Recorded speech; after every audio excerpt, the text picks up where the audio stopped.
All right, so we are back with Leo, and I want to ask him about the ankle because it's another common area that I know for me, I don't know about you guys, but for myself as well as a lot of my clients tend to get really restricted there, not a lot of movement or not as much movement as there should be. So what role does the ankle play in proper weightlifting, and what have you seen in the field? Actually, I'm surprised that you asked, because most people forget the ankle. And to me, it's one of the most important things, because it's very important to have the mobility and the movement in it, but at the same time, it's got to be very stable. So just real quick about what we're trying to do is we're trying to produce as much force into the ground as possible. So we typically, our weightlifters, we'll use a weightlifting shoe, gives a lot of stability, allows us to put as much force into the ground as possible. Also gives a little bit of a heel, so it helps with the mobility of the ankle to get into those deep squats, because we do a lot of deep squatting, whether it's a back squat or a front squat or an overhead squat. So this is why years ago, weightlifters used to actually use construction boots where they would lace them up halfway up the calf. Wow.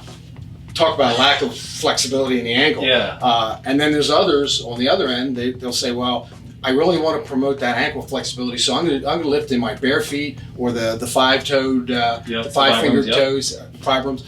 And we don't want that either, because that's not producing a whole lot of force into the ground, but at the same time it's putting extra stress on the feet, which we'll talk about a little bit later. Yeah. So basically what we're looking at is, how do we have enough flexibility to be able to get into that good bottom position to let those knees and hip things we're talking about actually do their thing. And also we got to keep the stability. Right. So how do you address that in the things that we're talking about here? Yeah, good point. So I'm going to turn this guy around here, and the calf muscle, the gastrocnemius and soleus, those are the two major calf muscles that we're going to be talking about and looking at. So the gastrocnemius is the one that we see on the outside. All right, we have a lateral head on the outside and a medial one on the inside here, and it actually attaches above the knee, so it actually is a helper. It's a synergist to the knee, to the hamstrings, to go into some knee flexion. Okay, but its major contributor is plantar flexion, which is where we go up on our toes, or we plant our toes in the ground, and we rise above, right? Then we also have soleus, which is attached to the tibia and fibula here, these bones in the lower leg right here, and they all attach into the Achilles tendon. So they basically allow us to point our toes down to go up. But if that is overactive, like we were talking about earlier about how the body works in opposition, one side contracts, the other side has to relax. If the lower leg, the backside of the lower leg, meaning the calf muscles, are always overactive, how are we ever going to bring our toes to our shin? It's not going to happen, right? Or to the degree that we need to perform a proper squat. So if someone is really bound up in the backside of their calf, I can imagine as they're going down for that squat, they're not able to really dorsiflex or bring up their toes to a point where they can stabilize their ankle complex and stay in that position. Or to keep their knee forward. Or same principle. Yeah, exactly. Everything above, below, and beside is all affected. So if I can't get down into a proper squat, thereby going into proper dorsiflexion and bringing my toes toward my shin, then like you were saying, I imagine a lot of compensation happening. I might lean more forward in order to keep my center of gravity forward, so I can't really maybe go down to as deep of a squat. Then we can go back to the glute firing. Right. You're not going to get that elongation and shortening cycle of the gluteus, and not as much power being generated here, and you have a lot of compensations going up and down the entire kinetic chain. So like you said, even something as small as tight calves, having the ankle complex be very mobile, but also being able to stabilize it during the lift is going to be super duper important. So right now what we're going to do is we're going to take Leo through some self-myofascial release and mobility techniques, namely for the lower leg.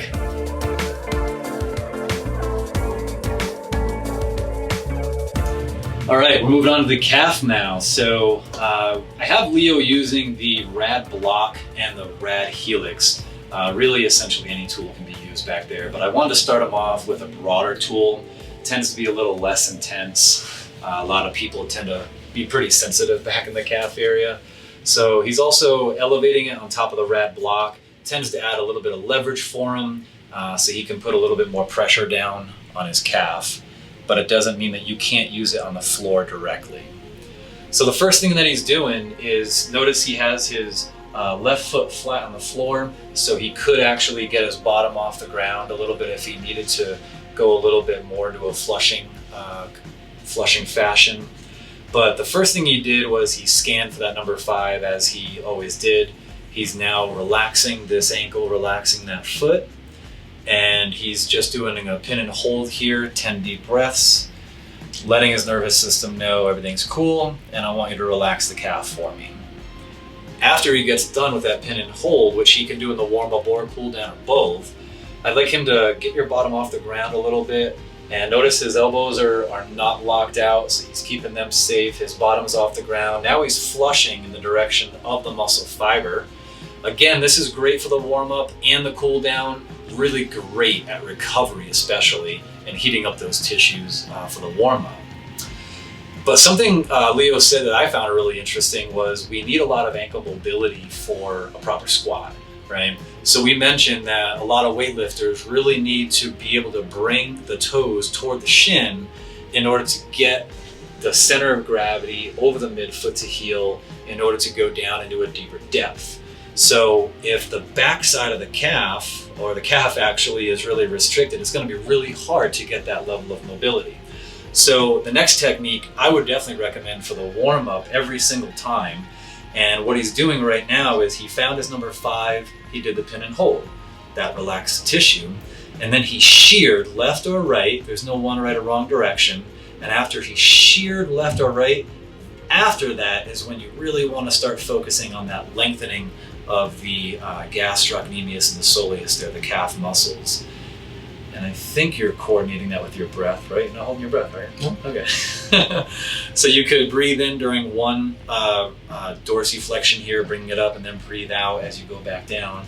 Whatever works for you, but the important thing is that you're relaxed. How does that feel? Feels really good. Yeah. And like you said, the ankle mobility in the weightlifters is crucial because we go and do deep full squats, and we have to have that mobility in those ankles. Yeah. That feels awesome. Feels really good. Could you do that every day? Absolutely. All right. I want my lifters doing that every day, especially as a warm-up before their workouts. Yeah. So that's a great way of getting those ankles ready and making sure they can hit those nice deep squats. Awesome.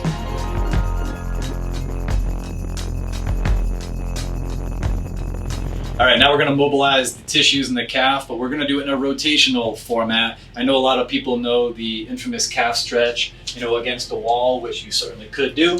But we're going to do something a little different, and we're going to make an active mobility session into this in the transverse plane. So I'm going to ask Leo to get in a staggered position, and one of his feet and legs, meaning his left one, because it's the front one, is going to stay stationary the whole time, and his back foot and back hip are going to be the active ones.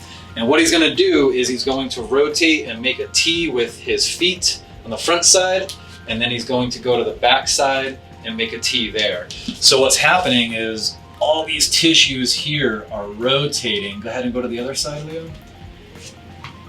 So his tissues just rotated this way, and then when he goes in the other direction, they're rotating out this direction. So again, the gastrocnemius and soleus here are attached to the tibia here, the shin bone, and the fibula over here on the outside, and he's getting them to rotate around each other, which is really going to help open up that ankle mobility. And what I was finding too is I have to be careful to keep my weight pretty much on this front leg, because when I turn, I almost automatically want to put weight here, but that's kind of defeating the purpose of that. Yeah. So I have to keep my weight here, get it back here, still keep the weight on this foot, and then that way I can feel that rotation. Very good point. Yeah, you always want to remain stable, and Leo actually mentioned earlier, if you need another stable surface like a wall or a partner's shoulder while you're doing that, that is completely appropriate.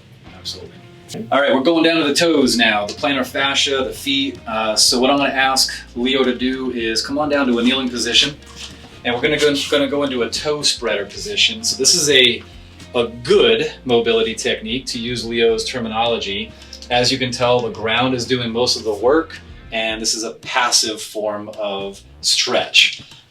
So that could be one where he takes 10 deep breaths to elongate the plantar fascia and all the tissues in the bottom of the foot. But can I have you come on up now? Let's move into the better or best, right? Where we're using our nervous system and we're actually mobilizing tissues using our brain. So notice what Leo's doing now is A lot of people are familiar with this. They're towel scrunches. If you had a towel underneath your foot, you could bring that towel closer and closer to your toes. But he's basically going through flexion and extension. And every time he brings his toes up, he's elongating the tissues underneath his foot. And now that he has them flexed, he's shortening them. So he's basically going through a shortening and lengthening cycle while he's breathing. So maybe while the toes go up, you breathe in, let's say, and toes go into flexion or go toward the floor and you're breathing out. Again, you want to be very precise. You want to be very intentional with all that instead of just kind of going through the motions. Can I show everybody how I can spread my toes? Yes, that would be great. Tell them all about that. Yeah.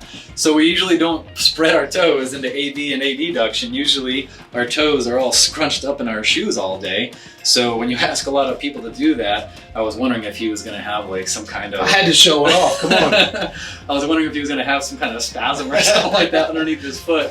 Because when a lot of people do that, they'll get a cramp right underneath their foot because it's really uncommon to be able to do that. Yeah. So it's great to be able to have the ability to get your nervous system to do what you want it to do on the body parts you want it to do it on, whether that be what we mostly go through, which is a lot of push off, you know, with our toes. But again, we need to increase our base of support, narrow our base of support, and feel with the bottom of our feet so we can respond accordingly. Absolutely. So I'm special? You're so special.